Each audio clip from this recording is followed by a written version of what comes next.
오늘의 주인공은 등장하자마자 벽을 부숴버릴 정도로 화가 머리끝까지 나 있는 소녀 여걸족의 샴푸입니다. 샴푸는 첫 등장부터 갑자기 람마를 공격하는 모습으로 상황을 전혀 알지 못하는 아카네나 료가 그리고 단행본을 보지 않고 보는 시청자들에게 궁금증을 심어주게 됩니다. 그 이유는 과거 람마가 아직 중국에서 수련여행을 하고 있을 때 여걸족의 마을에 들르게 되었는데요. 그때 마침 결승전을 치르고 있던 샴푸가 본인과는 정반대의 모습을 한 여성을 가볍게 이기는 모습을 보여주고 있을 때 그것을 감탄하며 람마가 식사를 하고 있었지만 사실 그 식사는 우승자를 위한 것이었기에 그 모습을 본 샴푸가 람마를 죽여버리려 할 때 람마가 자신이 이기면 봐주겠냐는 제안에 샴푸는 자신이 이길 줄 알고 제안을 받아들인 거겠지만 무차별 격투 유단자인 람마는 샴푸를 반차기 한 방에 가볍게 쓰러뜨려버립니다. 이에 분노한 샴푸는 날뛰기보단 오히려 람마의 뺨에 키스를 하게 되는데요. 이 행동의 이유는 여걸족은 강함을 미덕으로 삼기 때문에 자신에게 패배를 안겨준 자를 꼭 죽이겠다는 맹세인 죽음의 키스를 날린 것이었고, 이 때문에 람마 일행은 중국에 있는 동안 샴푸에게 목숨의 위협을 느끼게 되었습니다. 그런데 남자 람마를 처음 본 샴푸는 람마를 알아보지 못하고 여자 람마를 숨겨준다는 생각에 텐도가에서 날뛰다가 그걸 막으려는 람마에 의해 다시 한번 패배하게 됩니다. 그리 기절한 샴푸가 남자 람마에게도 키스를 하게 되었을 때 또다시 목숨의 위협을 받게 되나 생각했지만 자신의 생각과는 다른 반응을 보인 샴푸에게 다시 한번 뭔가 싶은 표정을 짓게 되는데요. 사실 남자에게 졌을 때 하는 키스는 그를 남편으로 놓치지 않겠다는 증명의 표시였던 거죠. 그날부터 샴푸는 람마의 곁에 붙어 지내게 되었을 때 아카네가 남자 람마를 여자로 변신시켜 샴푸의 눈앞에서 없애버리거나 샴푸가 람마에게 대시할 때 방해하는 걸로 샴푸 또한 아카네가 방해된다고 여겨졌고 결국 아카네에게 죽음의 키스를 하게 됩니다. 그러고 얼마 뒤 아카네를 밖으로 불러낸 샴푸는 처음에 무슨 머리에 혀를 공격하는 걸로 아카네를 쓰러뜨리는 모습을 보여주게 되는데요. 하지만 실제로는 특수한 샴푸를 이용해 기억을 지운 거였습니다. 그래도 샴푸가 이렇게 아카네에게마저 공격적인 상황에 더 이상은 안되겠다 여긴 람마는 사실 자신이 여자 람마라는 사실을 털어놓게 되고 샴푸에게 공격을 받을 각오를 하게 되지만 지난 시간 동안 강한 남자를 위해서만이 아닌 남자로서 람마를 사랑하게 된 샴푸는 람마를 공격할 수 없었고 눈물을 흘리며 람마 앞에서 떠나게 됩니다. 비에라.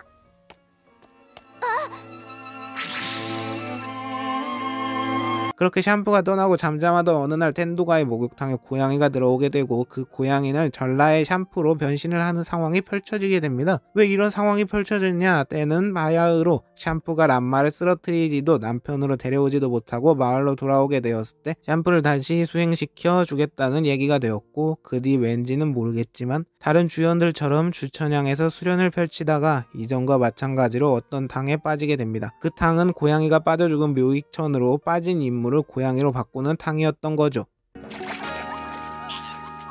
그렇게 고양이가 되는 능력을 가진 샴푸는 람마가 자신의 의도대로 되지 않을 때마다 고양이로 변신해 람마를 위협하는 모습을 자주 보여주게 됩니다. 그리고 이번엔 꼭 람마를 데려가기 위해 증조 할머니와 같이 일본으로 와 중국집을 하게 되었고 본인은 자전거로 배달하는 모습을 자주 보여주게 됩니다.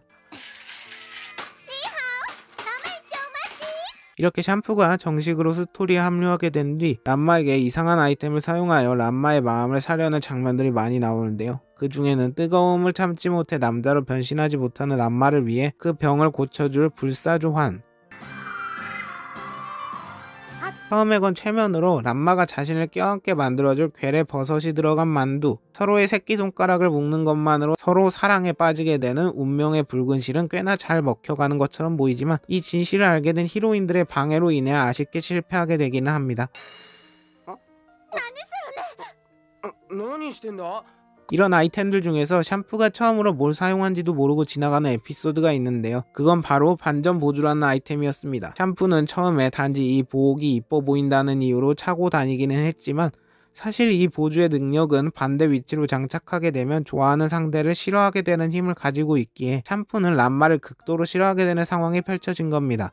람마는 이 상황이 믿기지 않아 샴푸에게 계속 대시를 해보지만 오히려 공격당하는 상황에 무슨 수를 써서라도 자신을 좋아하게 만들겠다 선언한 람마는 샴푸를 여걸족의 규칙을 이용해 고백을 받으려 하지만 오히려 역효과로 몸은 얻을 수 있어도 마음은 얻지 못할 거라는 말로 충격을 주게 됩니다.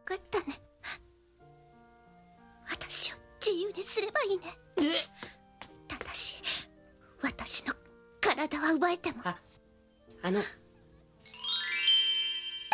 までは絶対に奪えないね。 그러던 와중 샴푸의 사랑을 되찾기 위해선 고백을 하는 게 최선이라는 할머니의 말에 넘어간 람마는 샴푸에게 프로포즈를 하기로 결정하게 되고, 할머니는 반전 보조에 대해 일부러 말하지 않은 뒤 그냥 람마의 고백을 받고 기정사실을 만들면 된다는 작전을 세우게 됩니다. 하지만 이 반전 보조의 비밀을 알고 있는 무스가 이것을 그냥 지켜볼 리가 없었고, 보조를 몰래 훔쳐 아카네와 같이 갇히게 되었을 때 아카네에게 반전 보조를 붙여 람마를 좋아하게 만들어서 람마와 샴푸의 관계를 무너뜨리는 데 성공하게 되며, 그러므로 보조의 힘이 없어진 아카네가 람마를 날린 뒤 료가와 선배에게 얻어터져 입원하게 되는 결말을 맞이하게 되기는 하지만, 이번 편은 정말로 샴푸에게 아쉬운 에피소드지 않나 싶었습니다.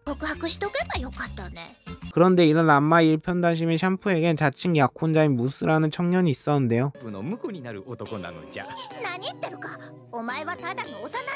샴푸가 무스를 얼마나 천대하며 무스가 얼마나 샴푸에게 1편 단심이냐면, 무스가 힘든 하루를 보내고 왔을 때 샴푸가 환영 파티 같은 느낌으로 무스가 감동을 느끼고 있을 때에도 당당하게 증조 할머니와 여행을 갔다 올 테니 가게 좀 봐달라는 얘기를 할 때도 있고,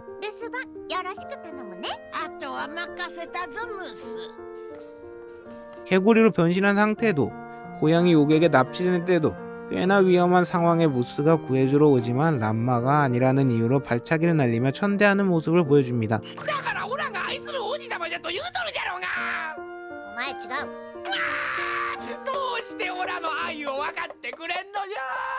하지만 샴푸가 무스에게 늘 천대하기만 한 건 아니었습니다. 무스가 비겁한 도구로 람마를 이기는 거에 전혀 나쁘다고 생각하지 않는 모습에 실망한 모습을 보여주자, 뭔가를 느낀 무스가 다음날에 일부러 무적경을 반대로 착용해 비겁한 모습을 버리고 샴푸에게 점수를 따게 되어 데이트를 따게 되었을 때도 있고, 샴푸가 무스의 선물을 거절하고 무스가 그걸 지장보살에게 선물했다가 점점 지장보살에게 기력을 빨려갈 때 원래는 람마에게 주려는 목도리를 선물해주는 걸로 무스의 목숨을 구해줬을 때도 있었지만, 둘 다 결말은 좋다 볼 수 없었습니다. 샴푸의 마지막 이야기론 그녀의 수많은 매력 중 하나인 미모를 빼놓을 수가 없었는데요. 그녀는 이 아름다운 모습과 수많은 모의 요소로 한때는 TV 시청률을 위해 빨리 투입되었다는 얘기가 돌 정도로 인기가 있었다는 얘기를 마지막으로 영상을 마무리하도록 하겠습니다.